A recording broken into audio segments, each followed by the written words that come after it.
안녕하십니까. 양천구 오성부동산입니다. 지난해 고금리와 부동산 시장 침체에도 서울 새 아파트 10채 중 6채는 2030 세대가 분양받은 것으로 나타났다고 합니다. 1년 새 84제곱미터가 분양가가 10억에서 12억으로 상승하였고, 또 추천제 물량도 늘고 규제가 완화가 되자 분양가가 더 뛰기 전에 영끌하자, 지금 아니면 못 산다라는 그런 우려 속에 대거 몰려들은 것으로 파악이 됐다고 합니다. 자, 오늘은 재개발 재건축 사업 속도를 가속화하겠다는 서울시 보도자료를 가지고 영상을 한번 촬영해 보겠습니다.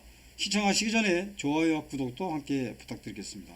자, 2024년도 1월 22일자로 이게 이제 주간용으로 서울시에서 보도자료가 나왔습니다.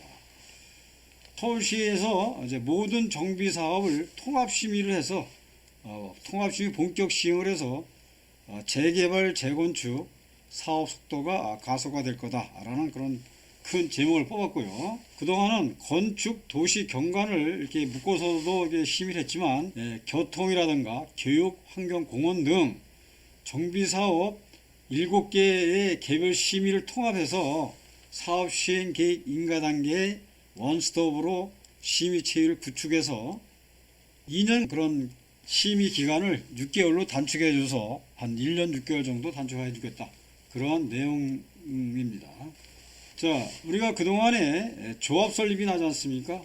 구역 지정이 이제 이렇게 떨어지고 나서, 구역 지정만 돼도 사실 이제 뭐 완전 확정된 거라고 봐야죠. 구역 지정이 떨어지고 나서 그 다음에 이제 조합 설립이 이루어집니다. 그래서 그동안은 이 조합 정비 계획 변경, 그 다음에 교통 영향 평가 심의를 하고, 그 다음에 또 건축 경관 심의를 하고, 이렇게 개별적으로 하던 거를 그 다음에 영향 평가와 이제 교육 영향 평가를 심의를 해서, 그 다음에 이제 사업 시행 인가가 이게 내줬습니다. 이제 그러던 거를 이제 통합 심의를 하는데 조합 설립이 나지 않습니까? 조합 설립이 나게 되면은 이제 건축, 경관, 교통, 여기다가 이제 환경, 교육, 정비계획 통합 심의를 해서 그다음에 사업 신가를 내주겠다는 얘기죠. 그게 된다 그러면 기간이 약 1년 이상, 최소 1년 이상 단축해 주겠다. 그래서 이렇게 심의 절차를 개선해 주겠다는 그런 내용입니다. 이렇게 되면 이 모든 정비 사업이죠. 뭐 재개발 재건축은 이제 말도 할 거 없고, 그렇다면 사업 기한이 굉장히 단축이 될 거로 보고 있습니다. 사실 뭐 이 재개발이나 재건축 이런 사업에서 1년에서 1년 6개월을 땡겨서 사업을 끝낼 수 있다는 거는 즉 공기가 그만큼 줄어드는 거고, 줄어든 만큼 또 이 건축비가 세이브 되기 때문에 좋은 그런 방안이라고 볼 수가 있겠습니다. 자, 정비사업 통합심의위원 운영을 원스톱 결정해서 체계로 불필요한 사업계획 변경 방지 등 개별 심의를 한 사업 지원과 사업 비용을 주로 심의 평의를 제공할 방침이다.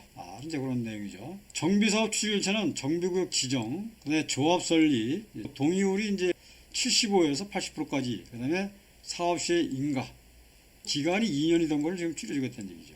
그다음에 관리 처분이 떨어지죠. 그래서 이 재개발 재건축의 꽃은 관리 처분이라고 합니다. 왜냐하면 이때 입주권으로 바뀌기 때문에 모든 게 이제 한 80% 정도는 이루어졌다 보면 되죠. 그 다음에 이제 분양 신청을 끝내고, 그 다음에 이제 이주, 철거, 착공, 일반 분양이 들어가는 겁니다. 일반 분양, 그다음 준공에서 입주, 그래서 이제 진행이 되는데, 조합 설립 후 사업 시행 인가 단계의 각종 영향 평가 등을 심의에만 통상 1년, 2년 이상 이제 걸려왔다, 이런 얘기죠. 이상이지 이하는 아니지 않습니까? 그걸 이제 2년, 최소한 이제 2년 이하로 해서 1년에서 1년 6개월 줄여주겠다, 그런 얘기입니다. 그러면 사업비도 상당히 절감이 될 것입니다. 자, 그동안 건축심의, 경관심의 한정에 일부 통합해서 운영되긴 했지만, 환경영향평가라든가 교육 환경평가, 도시관리계획, 그 다음에 도시공원조성계획 심의까지 확대함으로써 2년 이상 걸리던 심의 단계가 6개월로 대폭 단축될 것으로 기대된다. 상당히 뭐 재개발이나 재건축 업체는 기대되는 그런 자료라고 볼 수 있겠습니다.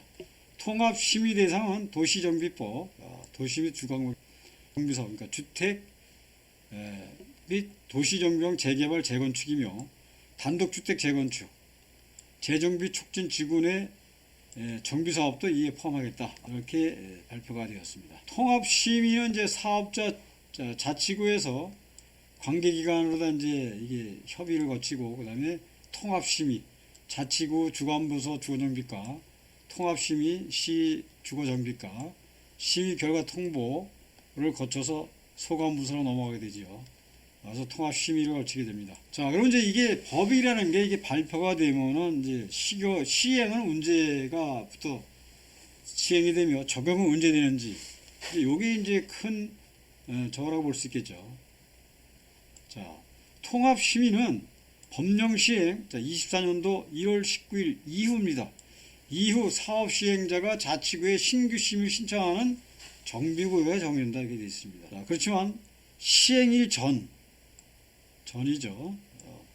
개별 심의를 득하였거나 접수한 경우는 기존 심의 절차대로 진행된다, 이렇게 되어 있습니다. 그래서 2014년 1월 19일 이전에 개별 심의를 했으면 기존 심의 절차대로 가는 거고, 개별적으로 하는 거고, 2024년 1월 19일 이후에 신규 심의를 신청하는 정비구역에는 이번에 변경된 통합 심의로 간다고 보는 거죠. 아마 차이가 한 1년, 최소 1년에서 1년 6개월 정도 난다고 보면 되겠습니다. 자, 오늘 영상은 여기까지입니다. 도움이 되셨다면 좋아요와 구독을 부탁드리겠습니다. 시청해 주셔서 감사합니다.